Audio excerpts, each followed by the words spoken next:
Eu o primeiro que quero decir é que o problema que ten este país é que en Galiza non temos un goberno que teña política industrial. De feito, o Partido Popular é o maior problema que temos en materia de política industrial.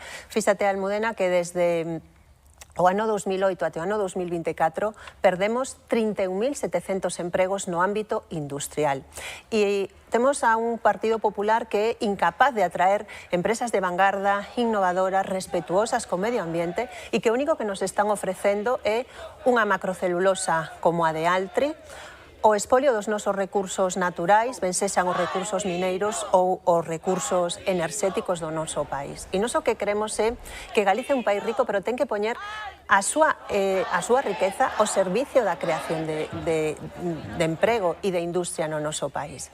E o que ofrece o Partido Popular pois é unha macrocelulosa no corazón de Galiza, como é o caso de Altri, que ademais está tendo un nivel de oposición, creo que moi relevante no noso país, e onde vemos como queren instalarnos en Galiza as empresas que non queren en Portugal.